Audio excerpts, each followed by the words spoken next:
Doctor ইউনূসকে নিয়ে আমরা অনেক আশাবাদী হয়েছিলাম, অনেক স্বপ্ন দেখেছিলাম এবং স্বপ্নের বাংলাদেশ বিনির্মাণ করতে চেয়েছিলাম। কিন্তু 11 মাসে আমাদের স্বপ্ন দুঃস্বপ্নে পরিণত হয়েছে। পদে আমাদেরকে মাইনাস করেছে, আমাদেরকে লাঞ্ছিত করেছে, অনেক জায়গায় অপমানিত করেছে, অপদস্থ করেছে, শুধু আমাদেরকে না, এই গণ অভ্যুত্থানের অনেক অংশীজনদেরকে।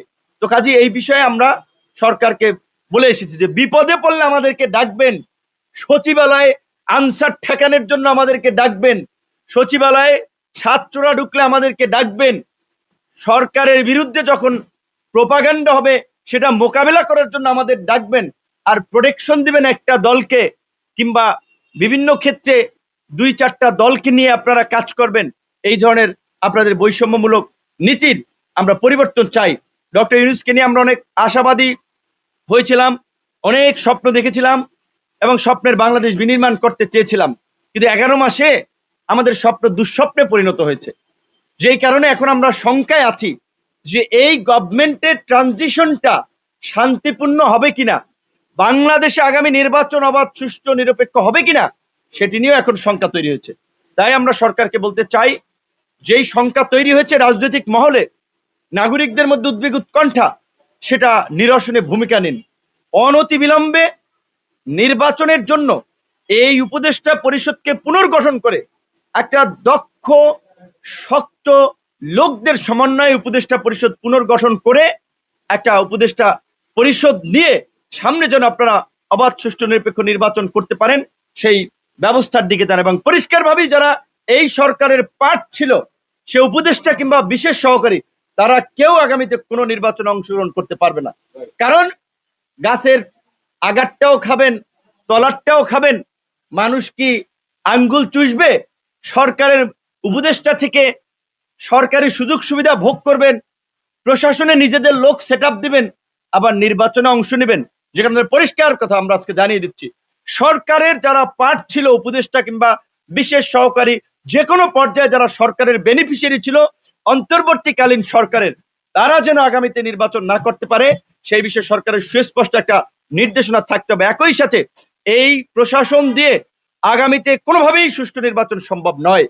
প্রশাসনকে পুনর্গঠন করতে হবে, প্রশাসনের মধ্যে দক্ষ পেশাদার লোকদেরকে চিহ্নিত করে প্রশাসন ঢেলে সাজাতে হবে। আজকে দেখেন, সচিবালয়ের মতো স্পর্শকাতর জায়গা, সেন্সিটিভ জায়গা, যেইখানের জন্য 2-3 স্তরের নিরাপত্তা থাকা দরকার, সেইখানে আজকে ছাত্ররা কিংবা ছাত্রদের সাথে দুর্বৃত্তরা ঢুকে যাচ্ছে, গাড়ি জ্বালিয়ে দিচ্ছে, ভাঙচুর করছে। এই ব্যর্থতায় তো স্বরাষ্ট্রমন্ত্রীর পদত্যাগ করার কথা ছিল। স্বরাষ্ট্র মন্ত্রণালয় কিংবা সরকার যদি তার সচিবালয়কে সুরক্ষা দিতে না পারে, তারা কিভাবে দেশকে সুরক্ষা দেবে? কিভাবে 18 কোটি জনগণকে সুরক্ষা দেবে? কিভাবে নির্বাচন করবে? আমি একটা ঘটনা, আমার এলাকার ঘটনা বলেছিলাম, যে একটা এলাকায় অবরুদ্ধ হয়েছিলাম, শেষ পর্যন্ত সেনাবাহিনীর হস্তক্ষেপে সেখান থেকে মুক্ত হতে হয়েছে। 300টি আসনে যে নির্বাচন হবে, এই পরিস্থিতি তৈরি হলে তারা কিভাবে আপনার ট্যাকেল দিবে? যেই কারণে কিন্তু আমরা বারবার বলছি যে অবশ্যই রাতারাতি আমরা ডিসি তৈরি করতে পারবো না, এসপি পয়দা করতে পারবো না, ওসি ইউনো পয়দা করতে পারবো না।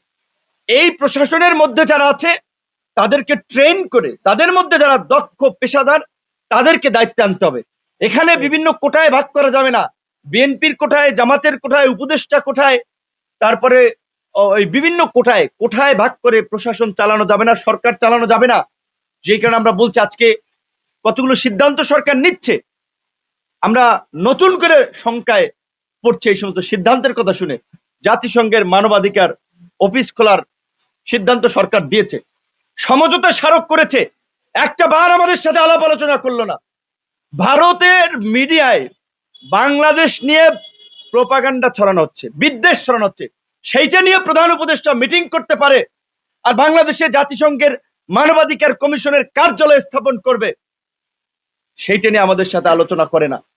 বাংলাদেশে কি মানবাধিকারের সংকট চলছে? বাংলাদেশে কি যুদ্ধ বিগ্রহ চলছে? বাংলাদেশে কি জাতিগত নিধন চলছে? বাংলাদেশকে আফ্রিকা অঞ্চলের মতো, লাইবেরিয়া, মৌরিতানিয়া, ফিজি, নাউরু, এই সমস্ত দেশের মতো পরিস্থিতি? তাহলে কেন এইখানে জাতিসংঘের মানবাধিকারের কার্যালয় খোলার প্রয়োজনীয়তা বোধ করলো? কার স্বার্থে? এই জবাব রাজনৈতিক দলকে সরকারের কাছে চাইতে হবে। আমরা সরকারকে সবকিছু লিখে দেই নাই, আনকন্ডিশনাল সমর্থন আমরা দেই নাই। আপনারা জানেন, আমরা বন্দর নিয়ে প্রতিবাদ করেছিলাম, আমাদের কথা শুনলেন না। প্রধান উপদেষ্টাও বললেন যে মানুষকে বোঝাতে হবে। তাহলে তো আমাদেরকে বলতে হবে হাসিনা ভালো ছিল, কারণ হাসিনার সরকার ওই বন্দরকে ডিপি ওয়ার্ল্ডের কাছে দেওয়ার সিদ্ধান্ত নিয়েছিল, তাই না? হাসিনার অনেক খারাপ গুণের পরেও তো তাহলে বলতে হবে যে না, হাসিনা কিছু ভালো কাজ করে গেছিল, এই যে সরকার সেটাকে কন্টিনিউ করে নিয়ে যাচ্ছে। বন্দরে আমাদের কথা শোনা হলো না। করিডোরের সিদ্ধান্ত আমরা জানি না আসলে কি, কারণ বলছে তারা, আমরা তো বলছিলাম এই সিদ্ধান্ত না নেওয়ার জন্য, কারণ একটা অন্তর্বর্তীকালীন সরকার এই ধরনের সিদ্ধান্ত নেওয়ার আগে অন্তত পক্ষে রাজনৈতিক অংশীজনদের সাথে তার একটা মত বিনিময় দরকার। আমাদের সাথে যদি একটা বার খোলামেলা আলোচনা করে বলতো, আমরা কনভিন্স হলে আমরা বলতাম আপনি সিদ্ধান্ত নেন, কিন্তু কোনো আলোচনাই তো করলেন না। তলে তলে তারা এই সিদ্ধান্তগুলো নিচ্ছেন। তো এখন অনেকে বলছিল আমরা শিক্ষিত মানুষ, আমরা ওই আলোচনায় যেতে চাই নাই, কিন্তু এখন মনে হচ্ছে সত্য এই সরকারের উপদেষ্টা কিংবা সরকারের সাথে রিলেটেড যাকে যারা কনসালটেন্সি করছেন সরকারের সাথে, অধিকাংশই বিদেশি নাগরিক। তাহলে কি এখন আমরা ওই যে সমস্ত কথা বাজারে চাউর হচ্ছে, যে সমস্ত কথা আলোচনায় উঠছে, আমরা কি সেটাই ধরে নেব এই সমস্ত বিদেশি দ্বৈত নাগরিকত্ব নিয়ে তারা এসেছেন বিদেশি এজেন্ডা বাস্তবায়ন করার জন্য? কিন্তু আমরা পরিষ্কারভাবেই জানিয়ে দিতে চাই, আমরা আপনাদের প্রতি অনেক সহানুভূতিশীল ছিলাম, আছি, আপনাদেরকে সমীহ করছি, সম্মান করছি, কিন্তু একটা দেশ বিরোধী সিদ্ধান্ত আমরা মেনে নেব না।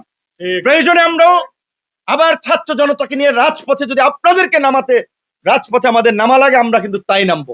তাই আমরা বলবো এই করিডোর, এই বন্দর, এই মানবাধিকার কমিশনের কার্যালয়ে এইগুলো আপনারা পুনর্বিবেচনা করেন এবং গুরুত্বপূর্ণ সিদ্ধান্ত নেওয়ার আগে রাজনৈতিক দলগুলোর সাথে আপনারা বসুন এবং আল্লাহর হস্তে আপনারা একটু নিজেদের চেহারাটা আয়নায় দেখেন। সেদিন যদিও পতিত স্বৈরাচারের দোসরেরা এই ফটোকার্ডটি বানিয়েছিল যে উপদেষ্টারা 5ই আগস্ট এপিসিতে উঠে জনগণের লাল সালাম নিয়ে যাচ্ছিলেন জনগণের মাঝ দিয়ে, আর কয়েকদিন পরে দেখা গেল অসহায়ের মতো জানালার ফাঁক দিয়ে তাকিয়ে রয়েছে অবরুদ্ধ অবস্থায়। এই করুণ পরিণতি তো উপদেষ্টা পরিষদের আমরা দেখতে চাই নাই। আমরা বলছিলাম এই গভর্নমেন্ট আমাদের সমর্থিত, আমরা এই গভর্নমেন্টকে সফল করতে চাই। তাই এখন আমরা লজ্জা পাই যে এটা তো আমাদের লোক ছিল, আমরা রেকমেন্ড করছিলাম, আমরা সমর্থন দিছিলাম। তাই উপদেষ্টাদেরকে বলতে চাই, আপনাদের কর্মকাণ্ডে আপনারা লজ্জিত না হলেও আমরা লজ্জিত হচ্ছি। তাই আপনারাও লজ্জিত হইেন না, আমাদেরকেও লজ্জিত করেন না।